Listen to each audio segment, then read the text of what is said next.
A Latte Perspective with Kathy Durant and Juliana Tompkins, a mother-daughter podcast. Hey everyone! Hey, welcome to A Latte Perspective. So, we haven't really talked very much about like what's going on with us. So let's do kind of like a little recap of like what's new. Yeah, what's our lives? I mean, Yeah. we can talk about worldviews all day long, but isn't this like, hey, what is going on with us? So kids are finally done with school. Wyatt just took his end of year test. So super excited. Yeah. That takes a lot of pressure and stress off of my life for the next couple months, and my kids are going back to school. Super excited. This year was tough on everybody with Yes. either virtual school or homeschooling or combination thereof or whatever. It was just rough across the board this year. I mean, I made the decision to not send my kids while there was the mask mandate and all that stuff. And while that was a rough decision, it was rough on me. It was stressful. But I'm glad I did it. I'm glad for the time they had home with Brinley and me and, things like that. So I will say that, that was a good positive. But now they're going back and it's summer and we don't have to worry about it anymore. Right. Because that test coming up with, him taking that test was very stressful. So he feels much better and I feel better. So that's good. Yeah. He did much better than I thought. He was definitely stressing out about it. Yeah. So that was good. Yeah. I sent it out in the mail and everything. It's gone. We're good. It cost me a ton of money, but it's okay. It's all right. No big deal. So what else? What's going on? Well, we got the pool opened and Tommy and Bob worked over the weekend on a platform so that it's easier. Well, it's more stable to jump in. Like the ladder that was just held on by L brackets, because we have an above the ground pool. When the big guys were jumping off the ladder into the pool, it was just not sturdy. So now it's made of wood and it's really strong and it's really great. And I'm gonna take these off because the glare is really bad. Oh, you forgot about that. Forgot about the glasses. Just realized I looked up and I went, oh, okay. I can see your eyes now. Yeah. And so the pool's open. So as soon as it gets warm enough, I don't know what's going on with North Carolina, but the weather has been crazy. It hasn't so been normal. Weird. Today's June 1st. The high was 80. Yeah. And I understand that to many people it's like, oh, it's warm. Not down here. Usually by May, the middle of May, we're hitting 90s. Yeah. I will say, I think it's kind of funny actually, because one of the reasons you want to move to North Carolina is the weather. And I feel like since we got here, it hasn't been the normal way. She's like, this is not normal. Allergies, this is not normal. It's not usually like this. The allergies have been bad. The weather hasn't been great. I'm like, it's a good thing I like it here. Yeah. And the weather doesn't really matter that much because... Well, first of all, the weather's much better than up north. Oh, it's still much better, yeah. I mean, don't get me wrong, it's so much better, but it's not... Right. I mean, I'm okay with the in-betweeny, though. I call it the in-betweeny because it's in between Florida and New York. Florida's too hot and New York's too cold. This is good. We're in the in-betweeny. We get the seasons and things like that, which is, I think we could talk about, Florida. We went to Florida. We did. We went on vacation. We did. We had a girls' trip. Our first mother-daughter and daughter-in-law. Yes. Actually, I call her my daughter-in-law, Kelly. We went away for 5 days to Florida, just the three of us, and we had a blast. We did. Beached it, day drank it, just had a good time. It's hard when you have three women, different ages and different stuff to travel together, and you never know whether everybody's going to get along or people are going to be easy to travel with. This was the easiest. Yeah, it was great. Trip. And we're a lot but none of us are we're not high strung. We're not have to do. We are easygoing, go with the flow, do whatever type people. Be considerate of everybody's wishes, wants, needs, whatever. Yeah. Mom was worried about Kelly because Kelly doesn't she doesn't like the sun. She's very white. So 10 minutes we wanted to be on the beach and Kelly was lathering herself every 10 minutes. So Mom was like, but she was okay. And if we would have had an umbrella, it would have been even better. Right. But, Mom was more worried about Kelly, where Kelly's like, I'm fine, So it was, even though we're all just trying to be considerate. But either way, we had a great time. We laid on the beach for quite a while. We got pretty tan. Yeah. I have tan lines. I'm very excited. And we ate good food. We listened to good music. The food was out of this. Yeah. One place's food was better than the next, and then better than the next. I mean, it was crazy. We just had really good food. We ended up. So we thought we were going to be in Fort Lauderdale. Well, they left the booking to me. Don't do that anymore, please. Just saying. So they left the booking to me, and I ended up at a place that was more North Fort Lauderdale called Lauderdale by the Sea. Yeah, but I'm so grateful you did. Yeah, like, and we weren't in a fancy hotel or anything like that, and we were all okay with it.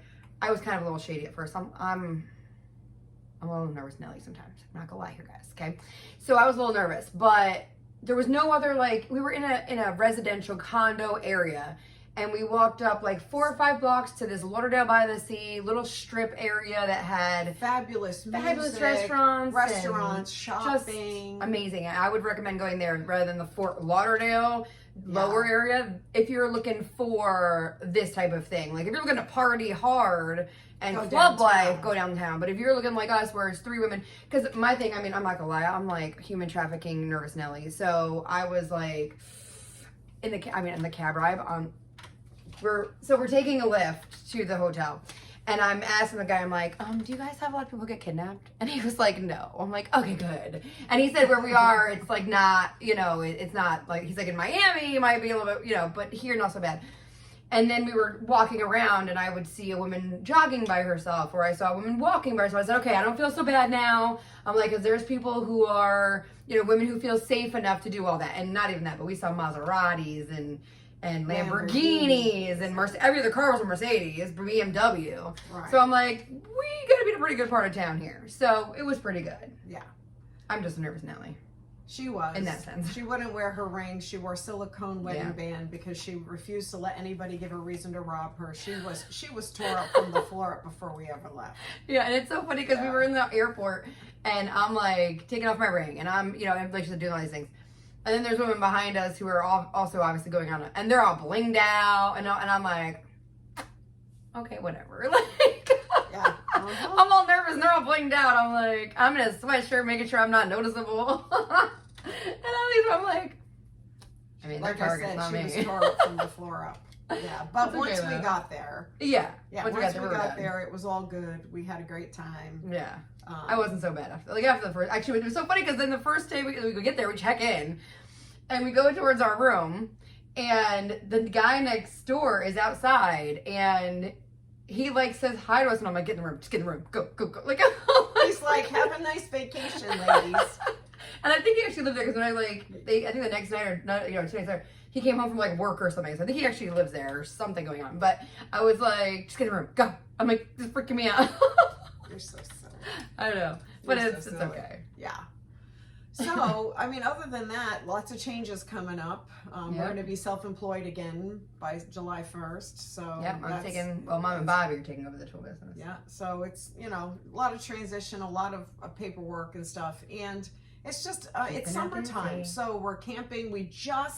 I just made the reservations for our family vacation. We're going to Pigeon Forge with the kids and the grands. And then we're going to Kentucky to the Ark Encounter to see Noah's Ark and the Creation Museum. Then we're going to come back through Cherokee and take the kids to the live Indian village where they can see super excited about. Real American Indians and how they live. So that's a 10-day trip that we're taking at the end of the summer. Yeah. And I just finished booking that today. So that's exciting. You always like to have something to look forward to. Camping this weekend, camping again. I've got another girls' trip at the end of June. Which I gotta lose 20 more pounds for, so I'm trying.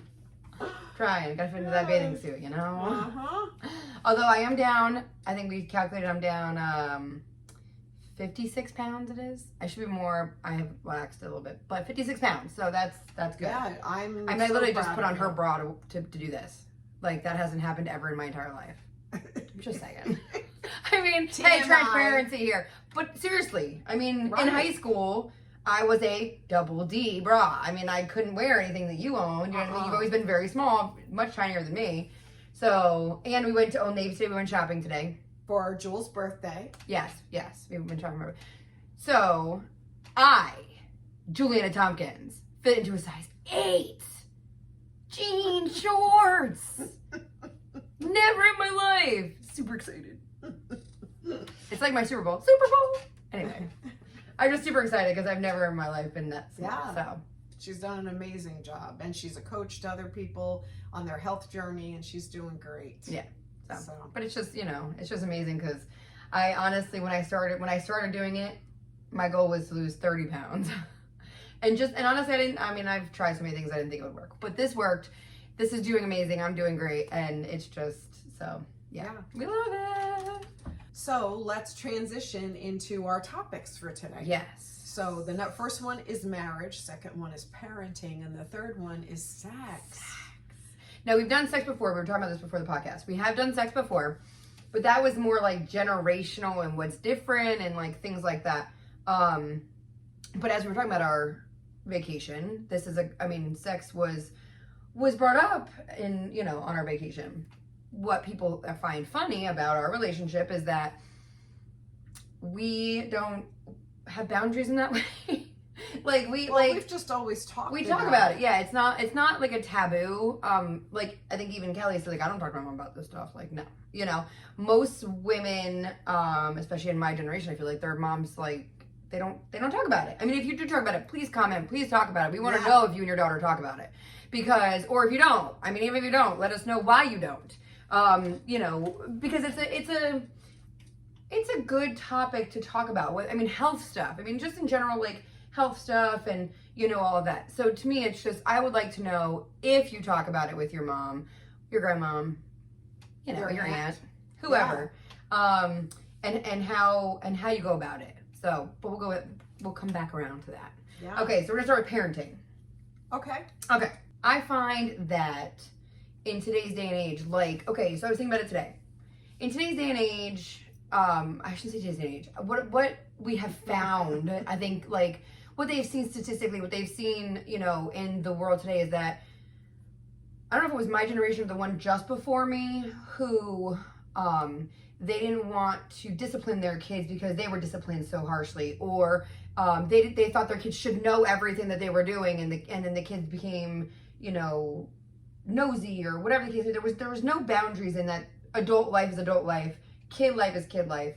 I also think that parenting became harder when, the parents had to work so much and the kids came home and were kind of raising themselves in a way. But I think it's also made it so that kids, people in their early 30s, later 20s, some of them, I don't want to say all because it's so hard to put in a box, but there's been so many that the parents don't make them take responsibility for their actions. I was thinking about it today, about the fact that if you came to me and said, hey, because we got new neighbors across the street, and my kids went over and play, and they did the other day, they went on the trampoline and stuff. I haven't met these parents. I met the father. I haven't met the grandmother. But they were playing outside. They weren't allowed to go in the house. They could just stay outside, and things like that. So they were playing with them, and they were on the trampoline. I wasn't watching them every second. I'm not a helicopter parent. However, I did go and check and make sure they were there and everything was okay. But had the parent come to me and said, your son or daughter did so-and-so, my first reaction wouldn't be, well, what'd your kid do? Or it's not my kid's fault or whatever. I'd be looking at my kid yo, I know you, what'd you do? I know my kid, I know how they are. I know how they can be. For one, when with other kids, they're really good. They love other kids. It's each other that they can't stand. And they fight with. Other kids, they're fine with. But, I find that when it comes to, bullying or, the parents want to, the kid that's bullying the other one, the parent wants to defend the bullier and not help the one that's being bullied. And I'm not saying that all the time the kid who's bullying is wrong. And I don't mean the bullying part. I just mean maybe that kid did provoke or something happened. There could be all kinds of situations. I just think that in more fashions than not, we are protecting the parent. The parent is protecting the one who's doing the wrong instead of trying to make them pay for what they did wrong. I think that's happening in society a lot with a lot of stuff going on. But, there's parents during these riots and stuff who were in Oregon or Portland it was, right? Mm-hmm. Who were in front of the rioters going, protect our children. No, they're tearing down buildings. Yeah. They're doing things no. I'm sorry, but if that was my kid, I would not be out here saying, protect my child. No, take my child to jail. I'm sorry. That's just the kind of person I am. I think you have to pay for your actions. Actions have consequences. Well, and I think with today's society, 99% of the issues are that, again, back to biblical principles. In the book of Proverbs, it says, spare the rod, spoil the child. Raise a child up in the way they should go, and then they won't go away from it. Children, all children, feel safe and secure with boundaries, rules, and regulations. They need stability. When there are no rules, when you let them have full reign of whatever they want to do, and there is no consequence for their actions, they grow up into people who don't respect other people's property. Right. They don't follow the law.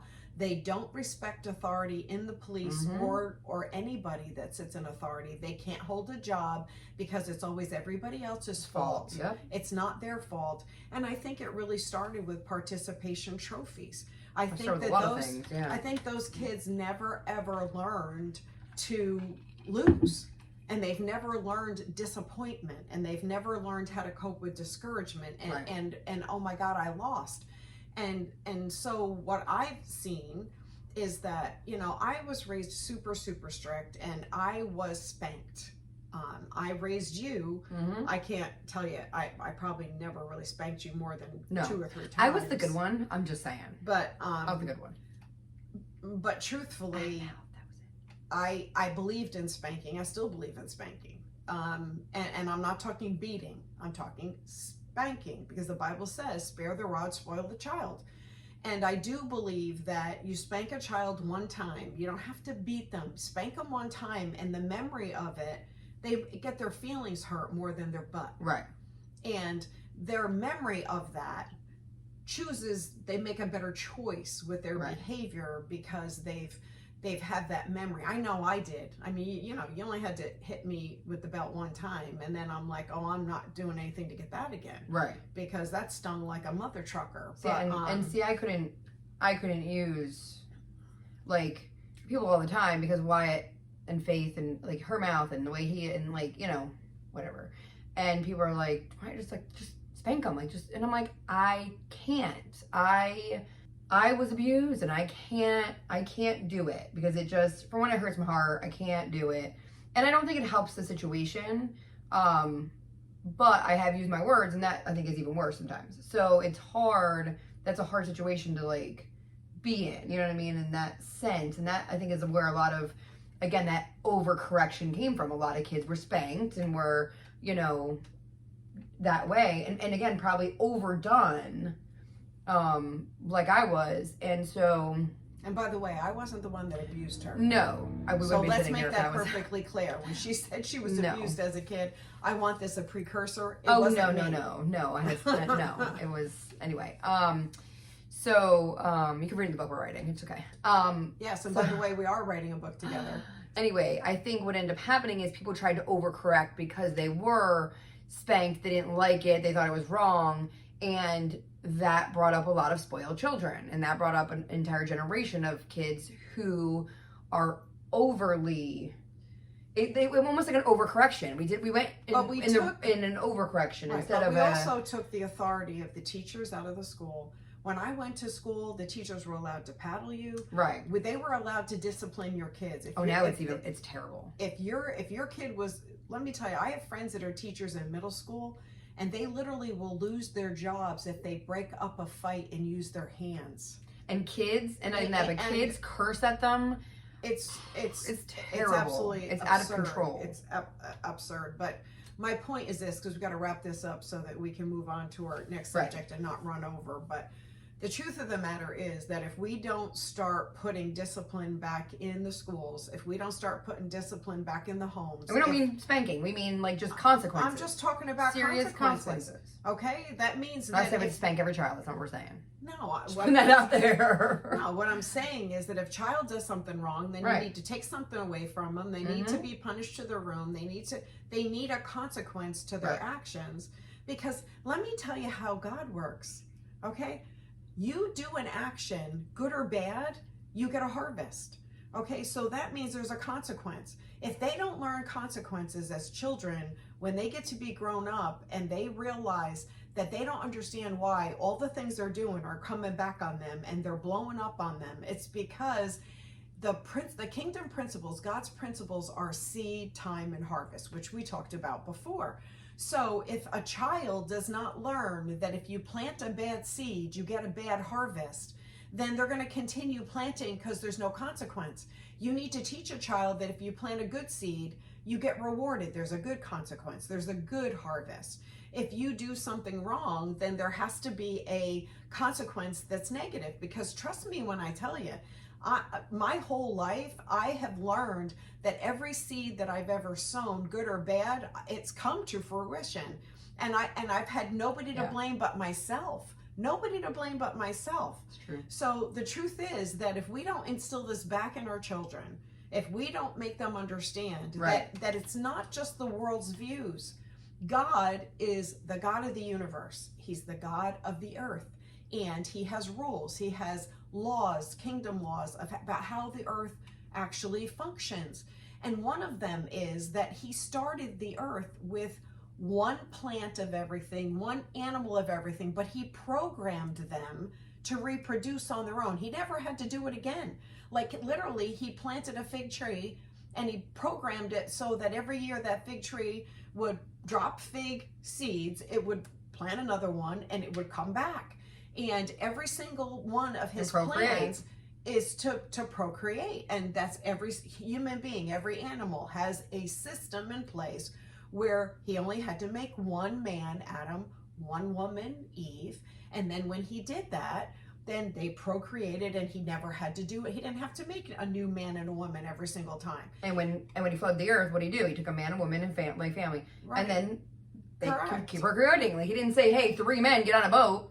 No, he had man, woman. Right. Get on a boat, because you have to keep procreating. Right. But the point is that until we teach our children that there are kingdom laws, there's God's laws that operate in the earth, that the systems and the operations are completely different than what the world's are and what's going on in the world right now, then we're setting them up to fail. My husband's tool truck, he visits 300 customers a week. And their biggest complaint in all these auto shops and the dealerships is no one under 30 comes into work to earn their pay. Mm-hmm. They come in, they lounge around, they come in late, they leave early, and then they want a raise. Mm-hmm. They don't know how to work for anything. They don't know how to, they have no goals. And again, we're not putting everybody in the box. I'm talking about the majority. I'm not saying that there isn't people out there in their 20s. But it's true. I mean, look at right now. Work ethic, but I'll tell you right now. So many jobs right now and nobody wants to go fill them. Restaurants in our area are shutting down early because they cannot find people to work. And there's bonuses. They're getting more to stay home than they are to work. And so restaurants are closing early. Stores are closing early because they don't have any help. Well, right now, there's no reason why you shouldn't have a job. But again, this is the government being the parent and giving the kid money rather than making them go work for their money. It is what it is. That's a whole nother topic. Yeah, I was going to say, we're not going there. But what I'm saying, like, that's kind of how it's begun now. That's that, you know. But again, so now we're going to move on to marriage. Hey, everyone. So we just recorded the podcast for the marriage, sex, parenting. But we had so much to say that we kind of ran over our time. So we're dividing it up into 2 parts. What you just saw now was our update, vacation update, and the parenting. And then we're going to sign off and say, see you next time. Because the next time you see us, we're going to be starting on parenting and marriage and sex. I'm so confused. So we're going to do marriage and sex. So we're 2-part. Part 1 is we talked about our vacation and the parenting. Yes. Part 2, we talked about marriage and sex. Correct. So just join in a week when we post that one, 2 weeks, whatever it is. There's like a week or 2 apart. And we'll post part 2. We're kind of, we also discussed just now that we think we're going to shorten down to about a half an hour. Keep you guys engaged, keep it going, keep it flowing. So we're going to try and start doing about a half an hour instead of an hour. Sometimes, again, we like to talk. They might go in 2 parts. So we'll just, go from there. Right. But it just makes easier recording. Yeah. To, and we can talk forever. Yeah, So- well, Jewel and I go out for coffee, and 4 hours later, we're like just hit our stride. So You might have to, see one of those one time. now that would be funny. That would be funny. Anyway, so this is us signing off on this one. We hope you have a great week. Enjoy it. Enjoy the summer. Have a great vacation, whatever you're doing in life. But just remember to tune in for part 2 because you're not going to want to miss it. Yep, we'll see you later for a Latte Perspective.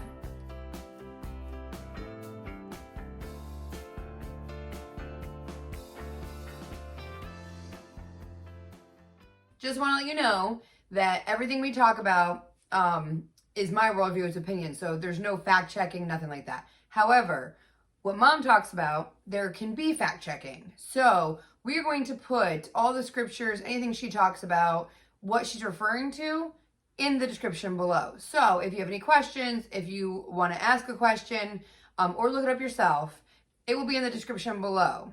And that way, we don't have to worry about reading it on camera.